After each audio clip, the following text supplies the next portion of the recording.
Well, good evening. Welcome everyone to this evening session of LIT, that is Let Us Lit, Lessons in Truth Tuesdays. I pray that things are well. I affirm that they are well, and even if they don't appear to be well, that they are well. Things are always working out for you, even when they don't appear to be working out for you. I want to say good evening to those who are joining on the YouTube channel, Oasis Spiritual Center. We welcome you. If you got any comments, you can put them out there and I'll circle back and address them. For those of you who are in the Zoom room this afternoon or this evening, we welcome you also. I pray things are well. This is our Lessons in Truth Tuesday. Well, we are going to jump right into tonight's session. Is right at 7 o'clock. And I like to respect people's time. For many of you may have had to work today, and some of you want to spend this evening outside as the weather pattern is a beautiful, hot, sunny spring day. Well, I've been teaching out of the book entitled Creating Affluence, Wealth Consciousness in the Field of All Possibilities, and the author is Deepak Chopra. One of my favorite authors. I have quite a few of his works. In this book, which is kind of remarkable, it shares the secrets of creating affluence. In the book, we will discover that you are the dancer and the dance, the creator and the creation. The unlimited wealth is yours merely for the asking. With clear, simple wisdom, Deepak Chopra explores the full meaning of wealth consciousness and presents a step-by-step plan for creating affluence and fulfillment. Yes, so this book is a really good book, and I encourage those of you who don't have it to get it. I've had it for a number of years. It's a small book, an easy read. It's not a book you want to just read once. What you'll do is, it's such an easy read, but it's packed, condensed with truths that will align themselves with your belief system, whatever spiritual path you may be on. There are some universal truths. So as we jump into this evening, I want to start this evening by just kind of highlighting chapter 1 was the source of all abundance. Last week we went through the ABCs and we got up to K. And tonight we're gonna go from K all the way to Z, but I wanted to start tonight by bringing us all to the same space of abundance and the source of all abundance, and we want to explore this evening. So take a moment and just sit back and relax and just listen in. You may have some questions, so if you got a question, you could write it on a little piece of paper, and then let's circle back and address that. In this book, in chapter 1, he talks about affluence, the source of all abundance. Affluence is the experience in which our needs are easily met and our desires are spontaneously fulfilled. Now, I really know that to be true because the word says, ask and it shall be given. And when you understand the power of that declaration, that if you decree a thing, that thing shall be. But many of us look in the wrong direction to see the manifestation. We look into this earth realm for the manifestation, where we start by looking into the realm of the imagination and the invisible realm.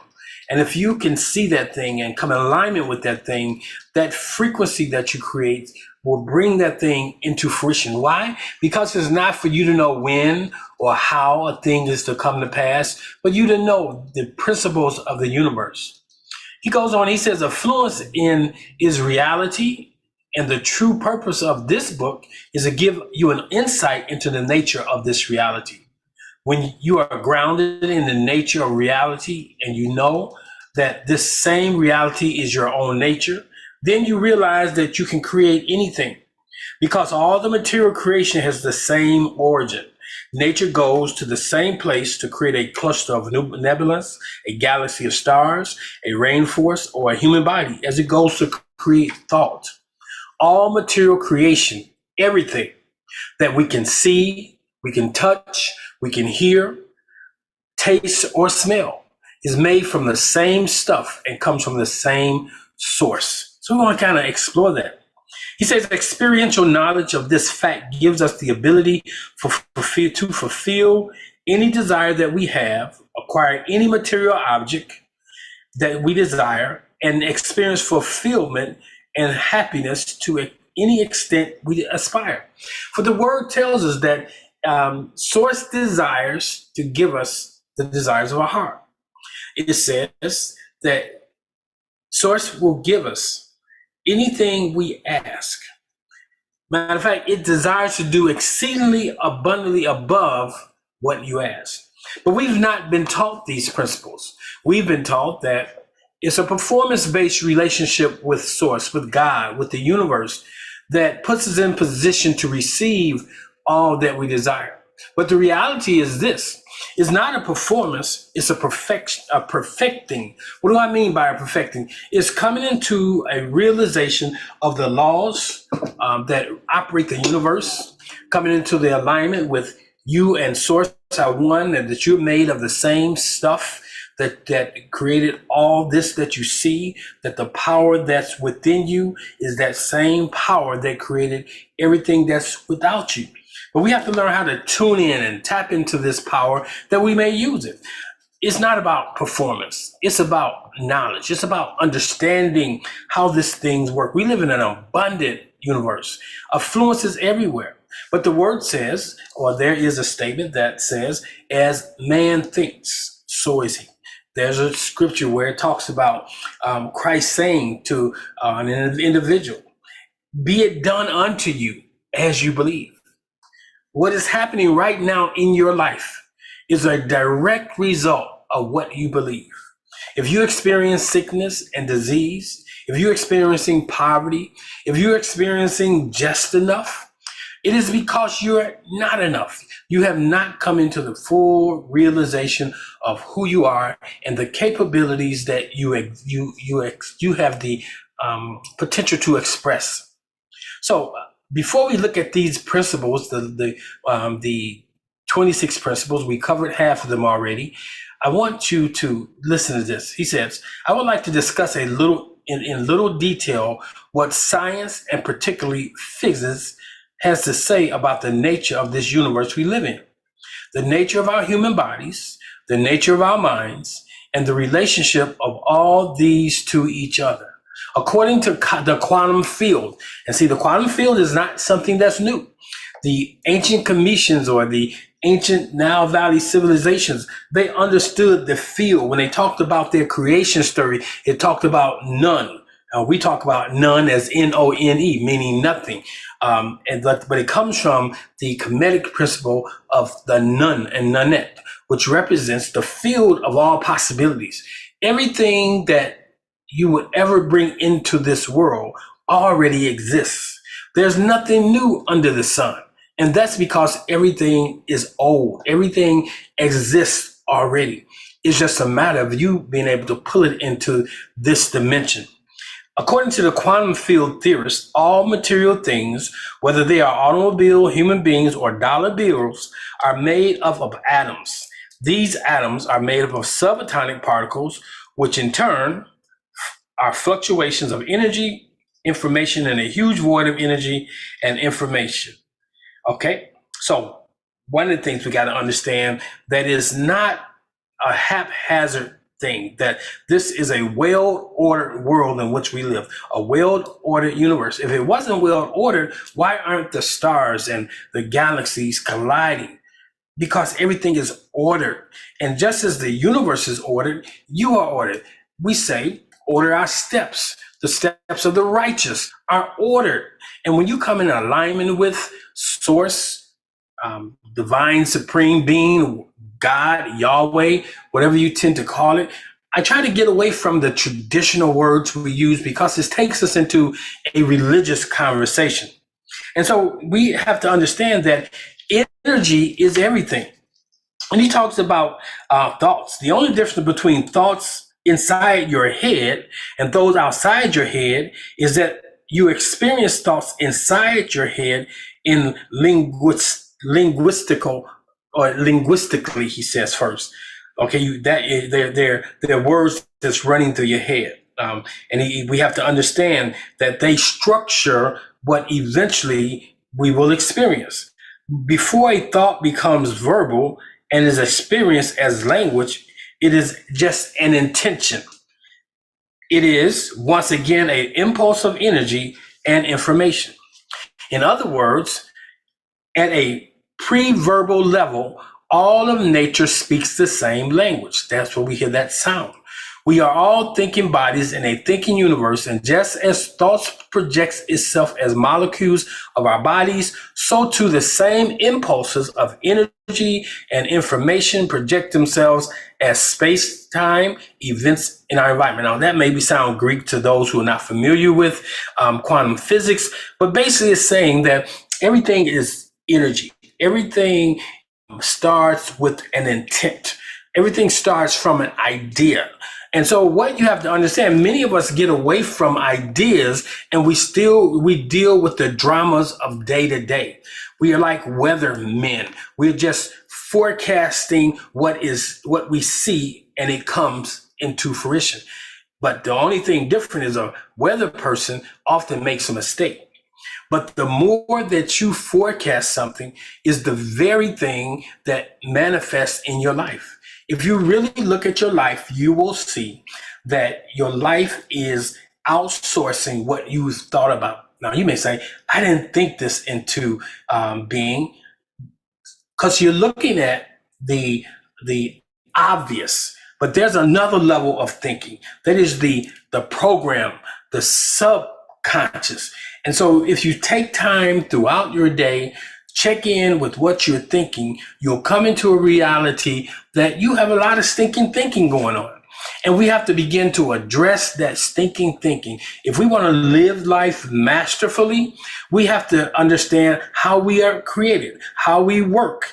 And guess what? It works if you work it. If you understand the program is what you're running, and if the program you're running is not getting you the outcomes, then simply rewrite the program. It is simple as that. And how do we rewrite programs? We rewrite programs by affirmations. Now, quoting things, positive things you want to experience, affirming it as if it has already happened. That's just part of it. You can't fool yourself. It's just not about saying something. You got to get it down inside the program where you feel it. If you're not feeling the things you're saying, the things that you're saying are not going to make a difference. The things that are making a difference in your life are the things that are ingrained in you. Many of us, because of past experiences, because of family of origin, because of situations and circumstances that have played themselves out, we've got this dialogue going on the inside that is self-defeating, saying things like you will never do it, or saying things like I knew I would fail. Now, you innately you knew you would fail, and guess what? You failed. So until you change the program, you're not going to change the outcomes. So we got to begin to work on that. So we started on last week. We looked at A through, I think we went all the way to L. We talked about A being all possibilities, absolute authority, affluence, abundance. B being better and best. C being carefreeness and charity. Now you can go back to the playback yet from last week and you can get these in detail. I just want to go through and bring us up to date. D was demand and supply. We got to put a demand on the supply for it to come forth, exulting in the success of others. That is, when you see others succeeding, celebrate for them, celebrate with them, expecting the best in others and expecting the best in yourselves. F was failure contains the seed of success. Everything that you call a failure is really a learning opportunity. There is no true failures. That is, there's only learning opportunities. And if you begin to frame it like that, you'll be a lot more successful. We talked about gratitude, generosity, the gap, the goal. We talk about that space in between, getting quiet. And we're going to talk about a little bit more about that in meditation. We talked about happiness and humanity. Seek to be happy. And if you seek to be happy, you are going to see a new energy begin to come forth from you. Not walking through life being sad, not going through life melancholy, not going through life just accepting what appears to be, but you have the opportunity to change. And I believe the situations that you're dealing with in your life, the situations all of us are dealing with, are perfect situations for us to experience the principles, put them in play, put them in practice, and see the things that you're dealing with go away. They don't just dissipate, but you are now doing something. You are a co-creator. You are an active participant. You are not like a lot of people think this, you are not a victim. You are a victor. You are called to stand in the circle. But you got to know this. In order to be a victor, you have to have had the opportunity to stand face to face with the opposition. And you would come to realize that all opposition is really an illusion. You don't have opposition. I know you may say, I do have an opposition. They may be these people or this situation. But there are an illusion, because when you change the way you look at things, the things you're looking at change. If you look at it as a giant, it's going to grow. If you look at it as a midget, it'll begin to dissipate. If you look at it as nothing has the ability to master you if you move in the right way. We talked about judgment or intent or intentions. Life is about intentions. Make sure the things that get your attention align with your intentions. Too many of us get off of focus. And the reason why we get off of focus, because all these little these shiny things grab our attention and they take us away from our intention. So you want to make sure that your intentions align with the things that get your attention. Talked about J being judgment is unnecessary. You don't have to judge yourself from the perspective of good and bad, but you have to look at what you're doing to discern, am I making the right steps? Am I doing it the right way?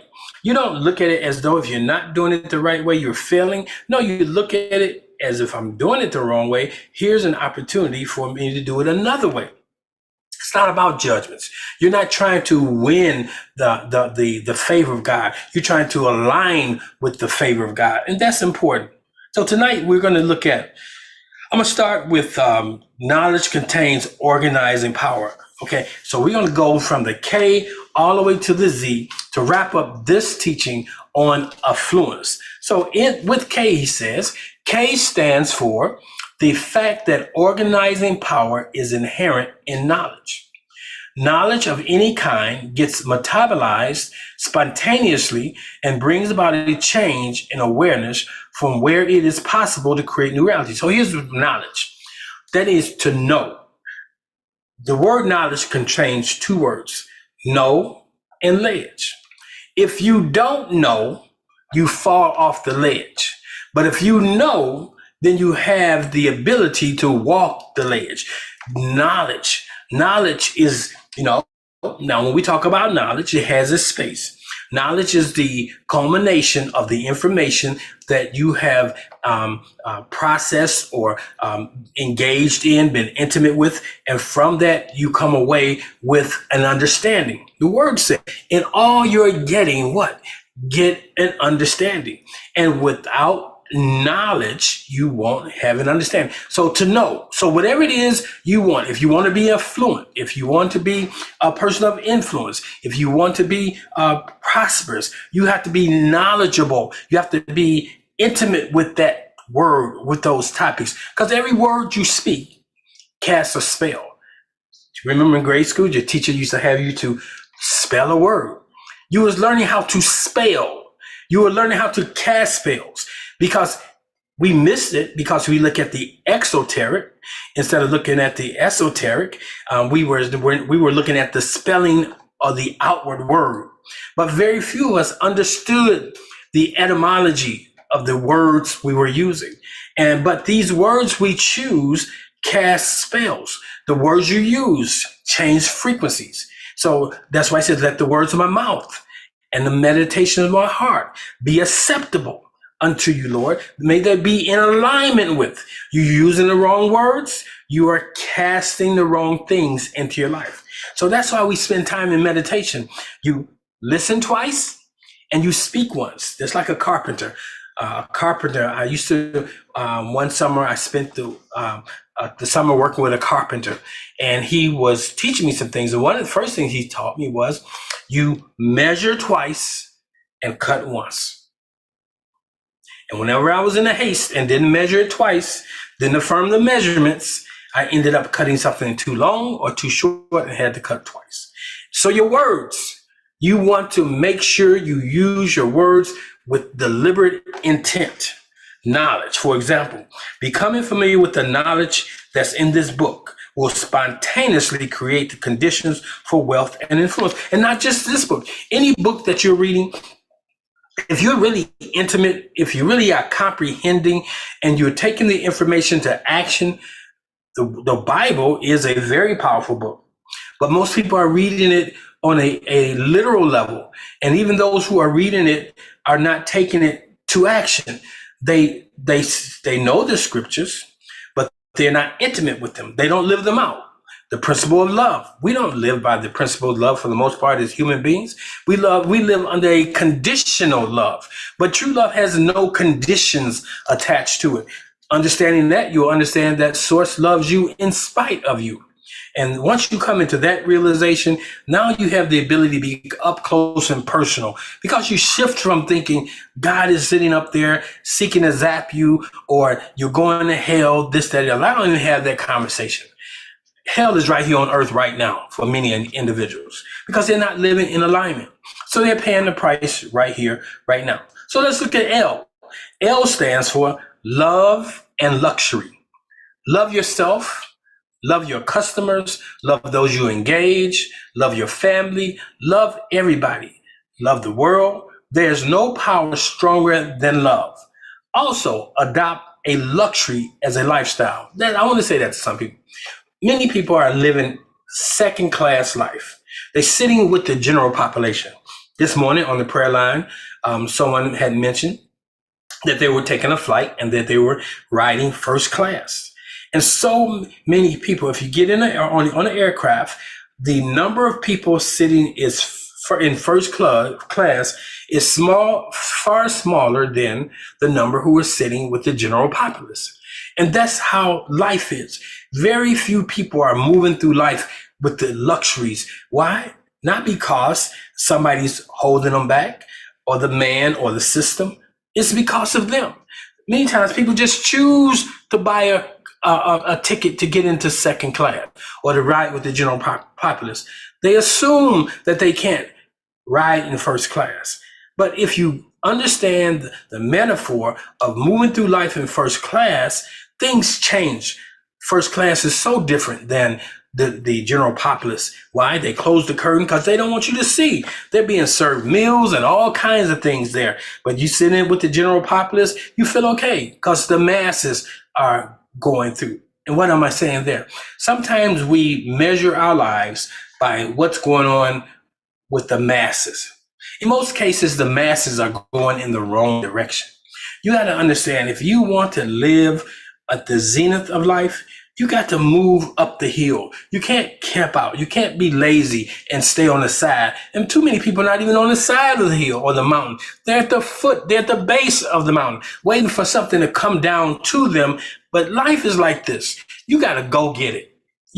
And the way you go get it oftentimes is not necessary by extending the energy, physical energy, but sending right mental energy. Life is a mind game.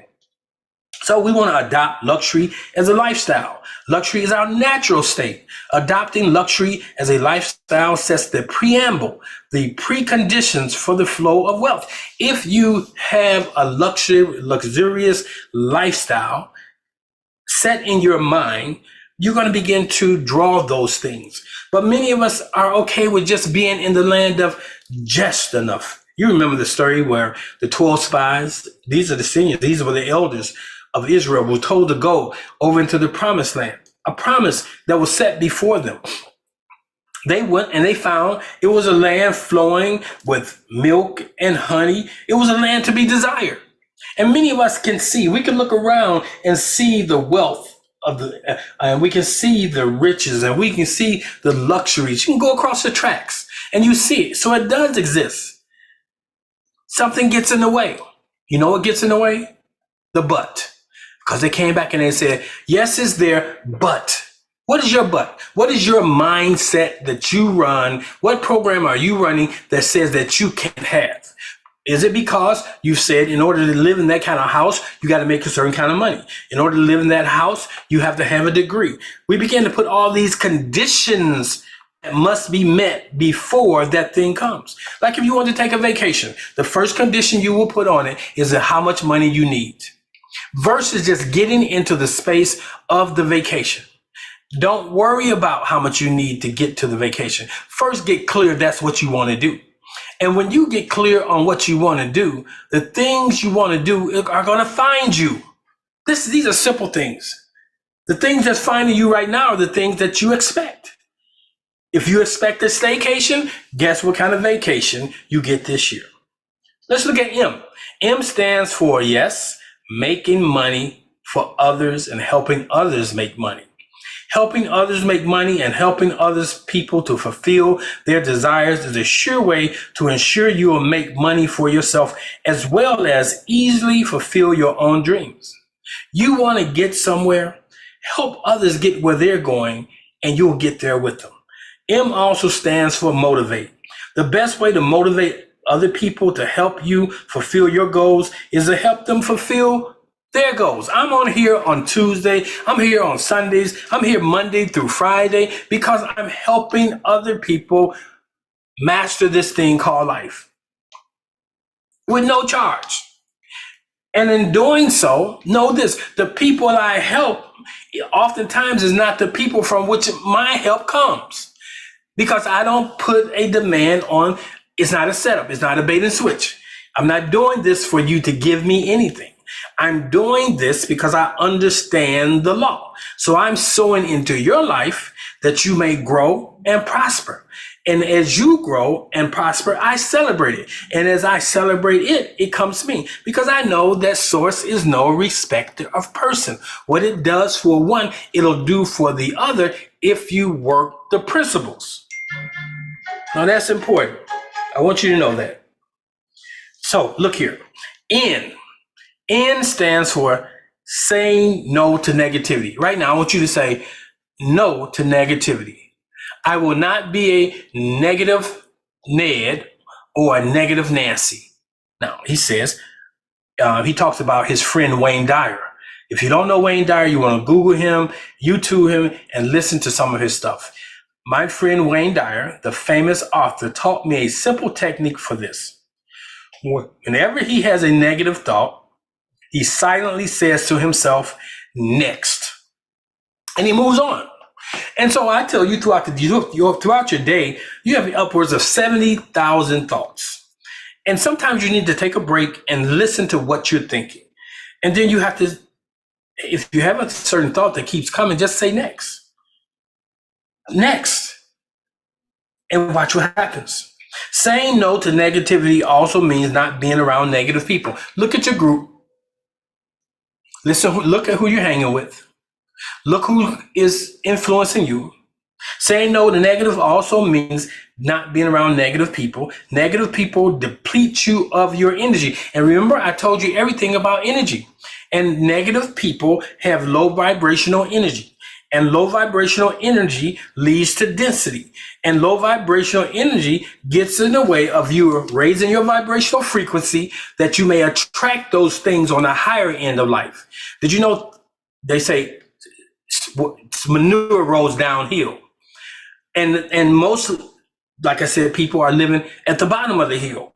So they are full of manure. So you got to get up the hill, get up the mountainside. You got to get above that level of where most people are hanging out because they're thinking those low vibrational thoughts. The word says, my thoughts are not your thoughts. Sources attributed with saying that its thoughts is not man's thoughts. But it does not say that its thoughts cannot be your thoughts. For we are told that we are to take on the mind of Christ. And what is the mind of Christ? Is to have the mind of God, to be able to say, I think like my Father. I do no thing except I see my Father doing it. I and the Father are one. So you have to know that I'm one with this thing called source, from which all things come from. Source is your resource, making you a sorcerer. You get source to outsource things to you. You are a sorcerer. Now we hear that word and we automatically think diabolical. We think witchcraft. It's only witchcraft when it's evil. But the real word is not witch, but it's witch. It's WHICH. Which craft are you working? Are you working the craft of low density, which is witchcraft, or are you working the craft, the principles of the higher level of the scale, which is witchcraft, the WHICH? That is, you're using the principles that move up the scale and not the principles that take you down the scale. So we're looking at that. So we want to get away from negativity. Okay. You have negative thoughts all now. How do you deal with negative thoughts? I encourage people to get a 5x or 3x5 card and put, like, if you know you have negative thoughts around money, then you find positive affirming statements around money. And you move from money to the word wealth. You move from money to the word abundance. You move from money to the word affluence. Okay? Now, you will find everyone who has affluence, abundance, they have access to money. But you will find those who have money don't always have affluence and don't have abundance. You can listen to their conversation. If they're always talking about saving, and if they're talking about being frugal, then they believe that they can lose what they have. But when you get to the mindset that you're one with source, and that just as the air never will run out, whatever it is you desire, it always will be there for you. When you need it, you know how to put the demand on the universe. O stands for the fact that life is the coexistence of all opposite values: joy and sorrow, pleasure and pain, up and down, hot and cold, here and there, in and out, light and dark, birth and death. All experiences by contrast, and one would be meaningless without the other. So contrast, when we talk about O, we're talking about opposites. Another way of saying contrast. If you are broke, busted, and disgusted. It's the contrast of wealth. That is, you are at the other end of the spectrum. So the way you understand that if you know I'm in this place, how do I displace this in my life? What things do I need to do? So anytime you have a contrast in your life, it's an opportunity for you to exercise your faith. If sickness and dis-ease show up in your life, you have the opportunity to exercise the spontaneous word of healing. How do you not know? How do you know that there is a thing of healing except you've experienced sickness and disease that has been adjudicated? And the way you did it was you stood on the word. Like I know that having grew up as a child who was dealing with asthma, I knew the contrast. I know what sickness and illness is like. But then I had this idea that if I'm created by God, and God does not create sickness, but sickness is a direct result of this imperfect world, then all I had to do was to learn the principles to align. And I got to the point where I became able to master my health, not by taking a pill, not by an exercise program, not by cleaning the house out and sanitizing the house like the doctor said my mom and dad needed to do, but I stood on the power of thought. And I'm saying what we need to learn is that the word frames your world. If you look in John, it says the world was framed by words we speak, or a word that God speaks. There's nothing exists that did not come and exist into existence by the word was spoken. But it's deeper than that. That's the exoteric. Everything that came into existence in creation started with an idea, started with an intention, taken to a thought formulated into a word, and then the word spoken. What's more powerful than the word thought is a word that is spoken that aligns with what you think. And so many times you have to understand everything that comes up don't need to come out. When something comes up and you get a unction not to say it, simply not saying it is not what you need to stop it. But now you need to know, where's that thought coming from? Get to the root, you destroy the fruit. So we have to understand that thoughts are things. Thoughts become things. Thoughts are invisible that become visible. And so when we talk about opposites or contrast is an opportunity. Sometimes we try to avoid contrast, but contrast gives us the ability to identify what we need to work on. Contrast gives us the ability to see if it worked when we work it. He says here, all experience is by contrast, and one would be meaningless without the other.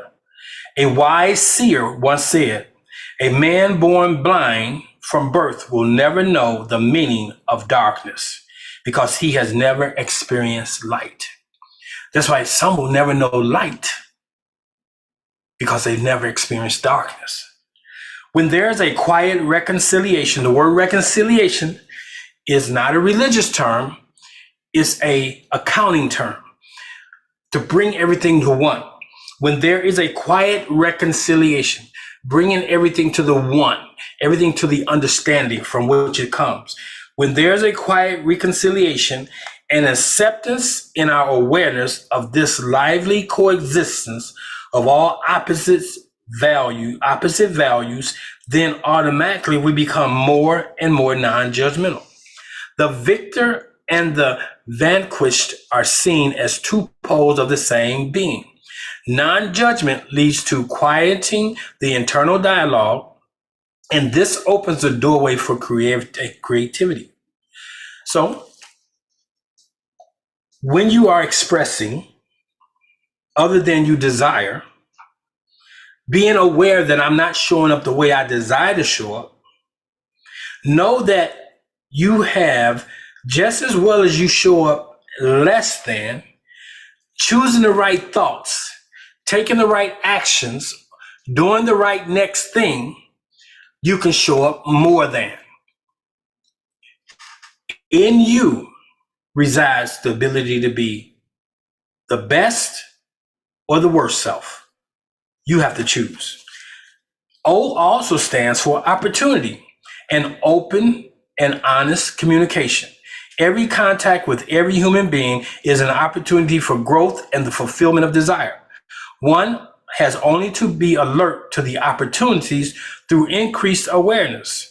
Open and honest communication opens the channel to realize those opportunities. Now, you know the word says, be careful, for you may be entertaining angels unaware. Now, let me help you with that. An angel is a messenger. So when you're dealing with someone, even if they are showing up with a low vibrational frequency, they're an angel for you, because you can look at them and not judge them, but you can say, why is this person showing up in my life in this way? Did I attract it because that's an outward image of what I am? Most of us never use the mirrors the way we should. We look in the mirror to make sure the color combination is matching. We look in the mirror to make sure our lashes are on right. We look in the mirror to make sure our wave pattern is right. We look in the mirror to make sure there's nothing on our glasses. Because if we didn't use the mirror, we wouldn't know that we weren't kept. So we use the mirror just to deal with our image. But now, Source, God, he puts other people in our lives as angels. All people that you interact with tell you something about yourself. The other day, I went on the way into the grocery store, and there's this gentleman who is experiencing homelessness. Notice I said experiencing. He's experiencing mental health conditions and homeless. I'm not going to say he's a homeless person, because he is God expressed outward, but he's at the other end of the spectrum right now, his conditions. And so he asked me, he said, he calls me G. I don't know where he came up with that, but that's my name. And he said, hey, G, can you throw me something today? And I said, a lot of times I would say, Duran, I'll say, I don't have any money on me because I don't carry cash. But I say, what do you want? You want something to drink? You want something to eat? And he'll say, yeah, give me a Gatorade, give me a purple Gatorade. And so I went in the store to get him the purple Gatorade. When I brought it out, he was gone. And I'm looking for this dude. I'm like, where does cat go? He's been limping lately. And so this guy said, he was in the car. He says, you looking for that dirty dude? Then I looked at him. I said, no, I'm looking for that brother that was sitting here. And he looked at me because he realized that he was judging that man. But this is something we need to know. When you see someone that is expressing in a way you don't want to express, is Source also showing you, except for the grace of God, there go you. You may say, no, I will never go that way. The perfect storm can roll through your life. I'm telling you, contrast is there for you to grow. You know, I had everything at 30, 33, 40. I had everything. When I hit my 50s, a perfect storm came through my life. Now, I could have had friends like Job around me that would say, you must have done something wrong. No, the reality was, it was an opportunity for everything I've been teaching for all these years to be put into play, to see if they work them. And they worked. The word says you'll never see the righteous forsaken or its seed begging bread. And that's the truism. When you work the principles, they work. Come on. So P stands for purpose in life and for pure potentiality. You are pure potentiality. You may not be expressing your full potential, but you have potential. We get in relationships with people because we see potential. We purchase certain things because we see the potential that garment will have to have us look a certain way or do a certain thing for us. P stands for the purpose in life and for pure potentiality. We are here to fulfill a purpose. All of us. The Indians call it Dharma. Okay? All of us have a soul path to fulfill. It is up to us to find out what that purpose is. Once we know our purpose, then the knowledge of one's purpose lead to the insights that we are truly potentiality. We must be able to state our purpose in very simple terms. For example, my purpose in life is to heal, to make everyone I come in contact with happy and create peace. And I'm at a point in my life where, having done so many things, I said, I need to know what is the one thing that I came here to do, be, express, and have. And I think I put my finger on it because I see a thread through my life. It's like I was born with a silver spoon in my mouth, even though I lived on the other side of the tracks. It's saying like I have lived a affluent life, even though my parents were, I would say, middle class. We got to experience a lot of things when I was a little boy. And I come to realize that the things I was experiencing, I could experience them at a whole nother level. And it wasn't, it never was conditioned into me. You only can get the better things in life if you work for them. That I didn't get that lesson. I didn't get the lesson. I just had an expectation that whatever I want to experience, life would give that to me. Now I had to learn the principles to get it. So when we talk about purpose, we must understand that if you don't know your purpose, you begin to pack your life full of things that'll keep you from ascending that mountain that you ultimately have to ascend. You noticed when hikers are planning to ascend a high mountain, they have this backpack. But as they go up the mountain, they begin to unpack it. And so at this point in your life, as you begin to ascend to a greater height, you got to get to a place where you know, I need to unpack this. I need to leave this right here because it's going to get in the way of me getting there. But the beautiful thing is the things that the mountaineer unpacks on the way up the mountain often are the things that the mountaineer knows he's going to need on the way back down the mountain. Why carry all my food to the zenith when I only need to take with me to the zenith what I need for each day along the way? And if I got abundance, I'll leave it here. And when I need it, it'll be here when I return. And that's a message for somebody. You're carrying too much. You're packing because you don't trust that when you get there, it'll be there. You know, some people don't even know how to go on vacation because they take everything they got on vacation and only wear part of that. But then you have to pay for extra luggage. So you got to learn how to pack light as you move through life. As you travel in the first class, learn to pack light.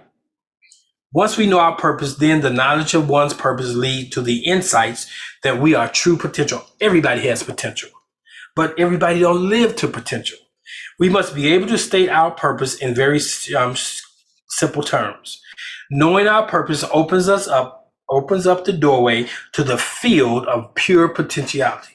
So you want to really see the greatness of God? Know the greatness of God that's in you, that's waiting to be expressed through you as you. Okay, so now you got to know, what is it I have come here to do and be? What is it? Was my soul agreements that I came here with? So once you know your soul agreements, then things begin to happen.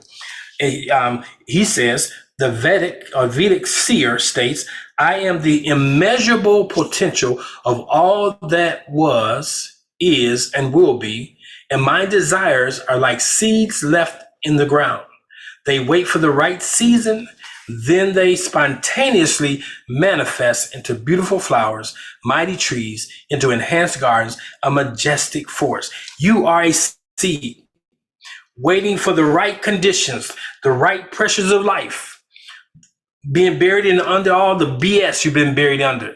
It's the manure it's been cultivating you. But you have to know, you have to have the expectation, in the right time, I shall come forth. I shall sprout and be the thing that I was designed to be. Maybe tonight I'm watering someone, and maybe tomorrow you will wake up and you'll have a whole new outlook on life. You'll say, I'm not just a tree, but I'm a tree that bears this type of fruit. The Q is to question dogma. If you want to grow, You must be willing to question the things you know and question the things you encounter. Not questioning just to hold your position. Like when a person asks me a question, I'm trying to ascertain what difference will it make. If you only asking me a question so you can pose your position, then we don't have to go any further. You already know the answer. Be it done unto you as you believe. But if you're at that place in your life where what you've been doing is not working, or it appears that I know something that you don't know, and you ask the question, then I'll share with you what it is that you need to know that will cause you to grow. So I don't cast pearls before swine. Q is to question. Question the ideology, question outside authority.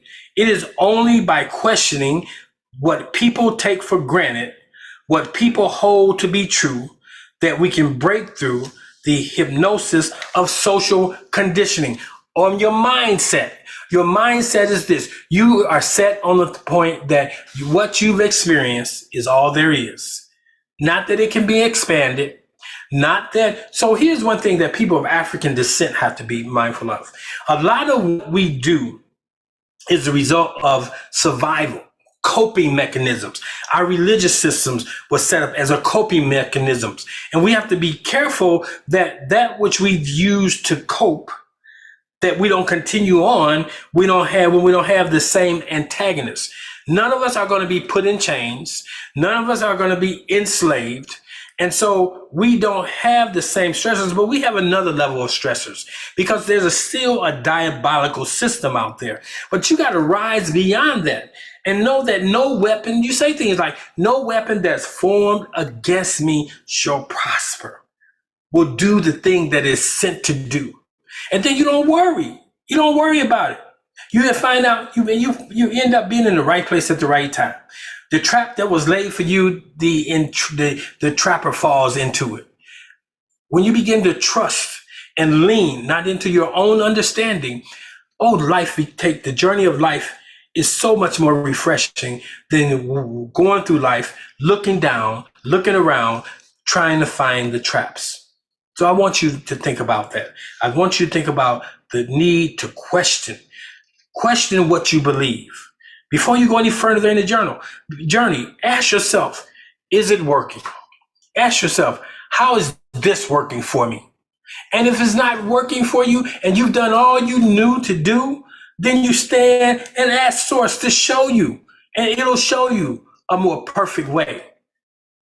I'm on this kick right here, right now in my life where, people can tell you need to eat a certain thing, you need to drink a certain thing, you need to see a certain doctor, you need to walk a certain way. I believe, now, that doesn't mean that you should just eat anything and do everything, but you need to know that there's a more perfect way. And that is, as a man thinketh, so is he. That was the exercise that was done. They had two groups of basketball players. Some would shoot 100 shots a day with the actual in the gym. And then they had this group that would shoot basketballs in their mind with their eyes closed. They would imagine it. And when they looked at the final results in real time, the individuals who shot the basket through visualization was as successful, if not more successful, than the ones who practiced in the gym. So what am I saying? You need to practice in your mind. You need to learn how to use your imagination. Before you start going to the gym, work out in the gym of your mind. You begin to imagine yourself eating the right things. The playing field is in the mind. The preparation is in the mind. The practice is in the mind. And the practice doesn't make you perfect, but it prepares you for real time. So let's begin to do that. R stands for the fact that we're just about through. R stands for the fact that receiving is as necessary as giving. That's a duality. That's the twin. Sometimes people talk about giving, and some people all talk about receiving. But there's a balance. R stands for the fact that receiving is as necessary as giving. To graciously receive is an expression of the dignity of giving. Those who are unable to receive are actually incapable of giving. Giving and receiving are different aspects of the flow of energy in the universe. The flow, the circulation. That means you let things go and you let see things come. You say money goes out, money comes in. Give and it shall be given. See how it works? Giving and receiving are different aspects of the flow. Giving and receiving do not have to be in the form of material things. To graciously receive a compliment. You ever thought about that? Sometimes people compliment you and you keep talking or you don't acknowledge. And I'm guilty of that. Sometimes I don't acknowledge. I should say thank you very much. Or I'll say thank you and keep going and not have the gratitude that somebody has acknowledged, somebody sees, somebody has found value. To graciously receive a compliment or an admiration or respect also implies the ability to be able to give these to others. An absence of respect, courtesy, manners, or admiration creates a state of poverty, irrespective of the amount of money you have in the bank. It's an energy thing. S, because I want to move through. We got to get over to this Z. S stands for spending and service. Money is like blood. It must flow. Hoarding and holding on to it causes sludging. In order to grow, it must flow. Otherwise, it gets blocked. And like clotted blood, it can only cause damage. Money is life energy that we exchange, use as a result of the service we provide to the universe. In order to keep it coming to us, we must keep it circulating. I'm telling you that. If you get caught on, I got to save, I got put away for a rainy day, that's stagnating. And if the flow is not there, that is not to say that you don't put some away, but you don't put it away for a rainy day. You put it away because you have an abundance. You don't have to spend, and that matter of fact, stop spending. Okay, be deliberate and intentional in what you purchase. Don't just spend, but be deliberate, be intentional in what you purchase. T stands for transcendence, timelessness, awareness, talent bank, and tithing. He says, my personal experience is that without transcendence, life has no beauty. In order to live a full life, it is necessary to go beyond all boundaries. As the Sufi poet Rumi says, out beyond ideas of right and doing and wrongdoing, there's a field. I'll meet you there. He's going to meet you outside of the field of right doing and wrongdoing. He goes on, he says, I feel that my experience of transcendence through the practice of meditation gives me the inner stability and silence that is not overshadowed by any activity. That silence stays with me so that no outer experience can overshadow the awareness. That secret place. That's why you have to spend to transcend the world that you're in. You got to be able to go inside in that secret place. And in that secret place, you find the quietness in between thoughts. You want to get into that space. T stands for timeless awareness, as opposed to time-bound awareness. Many of us are so concerned about the clock. Time-bound awareness occurs when we relinquish the self for the self-image. The self-image is the social mask, the protective veneer behind which we hide. We all wear a mask. In time-bound awareness, our behavior is always influenced by the past and by the anticipation and fear of the future.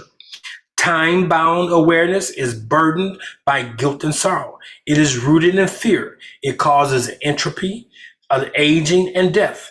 Timeless awareness is the awareness of self. He goes on, he says, I do not worry about the past, and I am not fearful of the future, because my life is supremely concentrated in the present. The right response comes to me, to every situation as it occurs. This is also the state of bliss. So when we talk about T, it's talk about the time, not the past, not the future, but right here, right now. The only time that counts is right now. The only thought that counts is the thought you're thinking right now. Think the right thought, get the right thing. T stands for your talent bank. In order to maximize creativity and offer the best service, it is good to develop a talent bank or a coterie of individuals with unique and diverse talents. That means you don't have to be everything, but you surround yourself with everything. Know you may not be a carpenter, but know a carpenter. Know someone who has that talent. You don't have to be the master of everything. So know what you can do and know what complements you. Know what you need around you. T stands for tithing. Now, this is important. This has been so abused that sometimes, like, I don't even talk about it because I've seen people manipulate it through this conversation. T stands for tithing. Tithing means giving away a certain portion of your income without conditions or strings attached. You know what that says? I trust. I trust. So you're showing the universe that I trust that when I give this, to relinquish that percentage is to say, this is my act of trust. Okay. When you give a vacuum is created that attracts even more of what you have given away.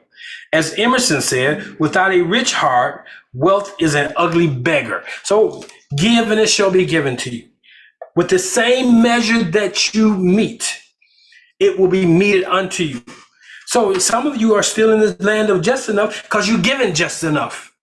But when you get that, matter of fact, the magical thing, that 10% is that magical number that represents all. Okay? And when you can give that, is as though you're giving your all. So you got to find somewhere where you can give your tithes. Somewhere where you find that. Now, be careful, because you could tithe into a place that's not fertile.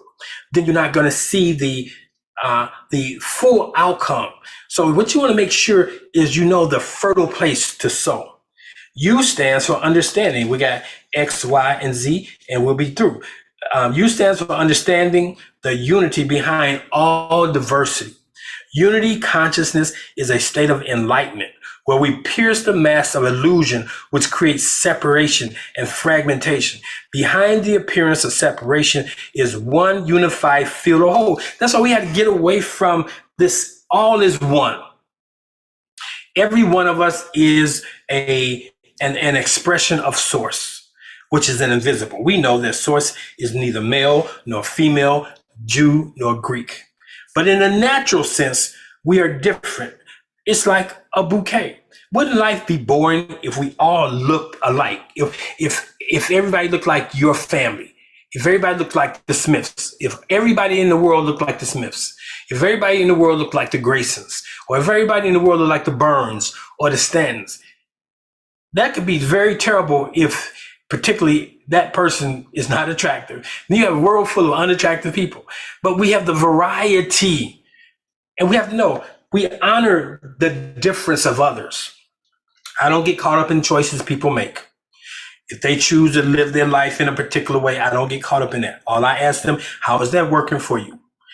And other than that, it's none of my business. I concern myself with me, myself and I. I concern myself that I'm able to see myself in others and that I'm able to receive what others may have for me and to give what I'm called to give to them. So we got to begin to pull down these fiefdoms that we have, the blacks over here, the whites over here. I know that we live in a world where certain people groups have done some very terrible things, but I don't focus on that. I get away from it. If I know a person is one who brings terror, I stay away. But I don't just assume everybody that look like the terror people are terrible. You have to follow your spirit. Who knows who you're supposed to be in right relationship with? So that's important. So we talk about understanding the unity with everyone. V stands for values.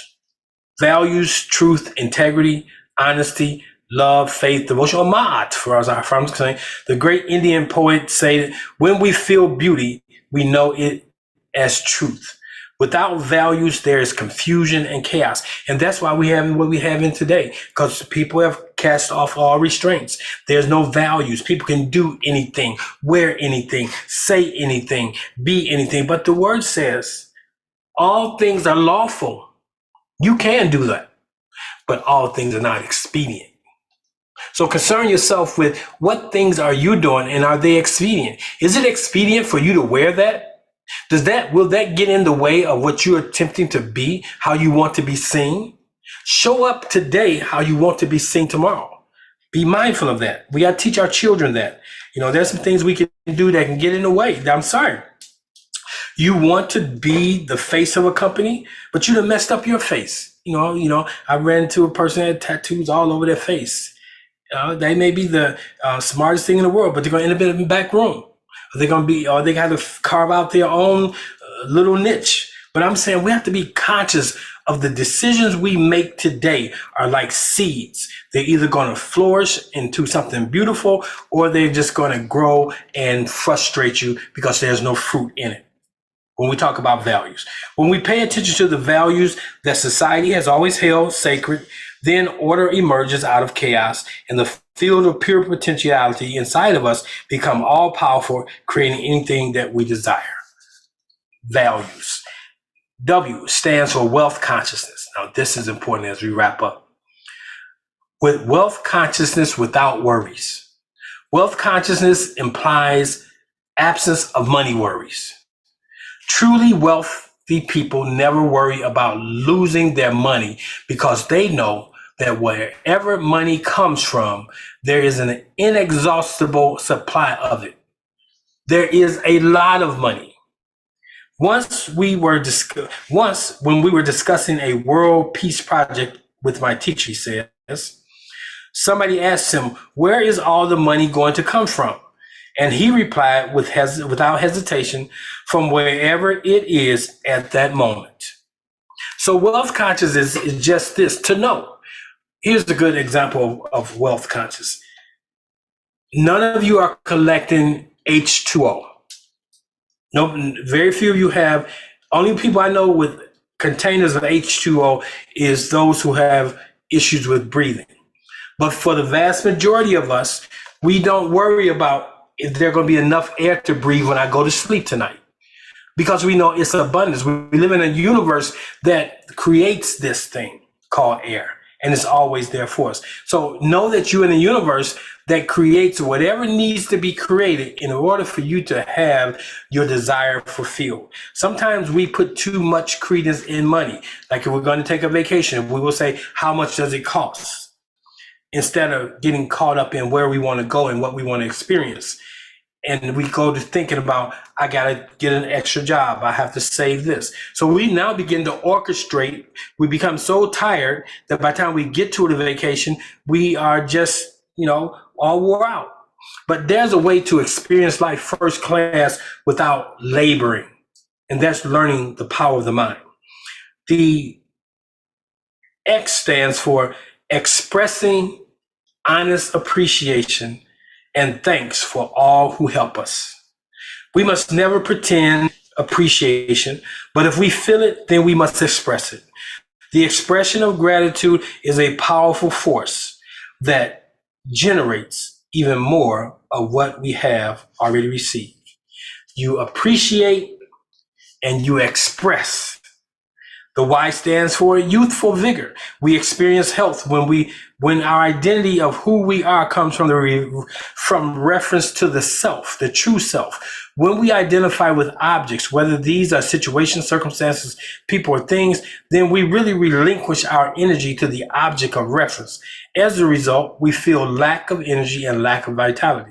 When our identity comes from the self, inside, the spirit, then we keep our energy, our vital force. We feel energetic. We feel powerful. We experience youthful vigor. We don't even use the term aging in the way that the world uses aging. And the final word is the Z.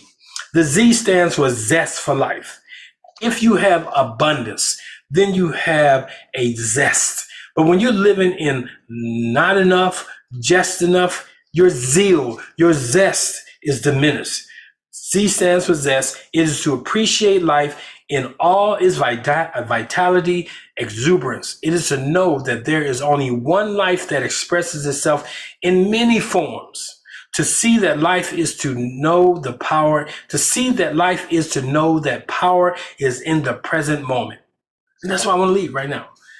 Power is in the present moment. How you're thinking right here, right now. You have to ask yourself, am I thinking in a way that gets me out of the way? Am I thinking in a way that I'm in alignment with the creator and that I become a co-creator? Or am I thinking in a way that I got to do everything? Or am I thinking in a way that God, source, will do it for me if I do this? All you have to do is become one with it, and it'll work with you. Awesome. So I hope something has been shared this evening that you took a nugget away from. So it's Creating Affluence. This little book, Deepak Chopra. I've had it some years, and I go through it every now and then. And last week it was jumped out at me off my bookshelf, and so I use it. So all month, I'm really beginning to deal with mindsets, how our mindset affects our wealth quotient, our emotional quotient, our physical. So over the next 4 weeks, I'm going to look at the mindset as it pertains to that. But I'm getting real clear on what my message is. I know I talk to Black people of African descent, but they don't really need to hear the message about their Blackness or their historical greatness. They need to move beyond that as a condition and begin to understand the power of your mind. Your mind makes you or breaks you. Your mindset has you limited to what you're sitting on. So we want to move from a mindset that is limiting us to we want to move to a free flow that is we don't have a mindset. We are continually expanding as we encounter new truth. So that's all I have for you tonight. If there's any questions or any comments, statements, you can raise your hand. Let me see here. I didn't see any comments here. We had quite a few people with us this evening. Someone said great teaching. Mom said wonderful message. Thank you all for that. Thank you. I appreciate that acknowledgement. So we're going to close tonight. And we're going to close just with me taking you into a breathing exercise, and then we'll close out. So right where you sit, I want you to just look around and affirm that you are in a safe space and that all is well. And I want you to close your eyes and take a big breath in. As you close your eyes this evening, I want you to focus on your breath. Taking a big breath in, holding it.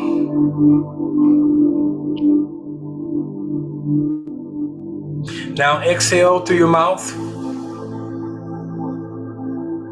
Coming to the bottom of that breath, I want you to place a soft, gentle smile on your face. Holding that expression for the duration of the breathing exercise. Now together, let's move into our next breath. Big breath in through the nostrils. Expanding your lungs to full capacity. Hold the breath. Allowing every cell, every system, every organ, the entirety of your physically formed being to be brought into alignment with perfect health, perfect wholeness. Now exhale to your mouth. As you release, you let go of that which once served you, but no longer serves you. That's life. Be willing to let things come and let things go. When they come to serve you. When they leave to serve you. Coming to the bottom of the breath now. Continue to breathe in and out at your own pace. As I take you through a reflection about prosperity. Having prosperity and a prosperity consciousness gives you a deep understanding that you always have an abundance to share. You cultivate a prosperous outlook When you take time to feel and express gratitude for the bounty of blessings all around you, and then you share them generously, and you say to yourself that you share your prosperity through random acts of kindness whenever you can. You spread happiness when you tell those in your life how much you appreciate them. You magnify your love when you send it into the world during a meditation like this. The joy in your heart begins to radiate from you, touching and lifting everyone in your orbit. When you lavishly share your prosperity, your awareness of your blessings grows and grows. A good scripture that supports that is found in Luke 6:38. It says, "Give, and it will be given to you. A good measure, pressed down, shaken together, running over, will be put in your lap. For with the same measure you give, will it be measured to you to receive." Have a wonderful evening. I'll see you guys 6 o'clock in the morning. Every Monday through Friday from 6 a.m. to 6:15, I hold a prayer line. If you want to know more about that prayer line, you can go to oasisspiritualcenter.com. oasisspiritualcenter.com, and then click on the tab that says meditation and prayer, and you will find the phone number. Tomorrow at 6 a.m. Central Standard Time, dial it up. 15 minutes. I guarantee you it'll pre-pave your day. See you in the morning. Peace. Good night, everyone.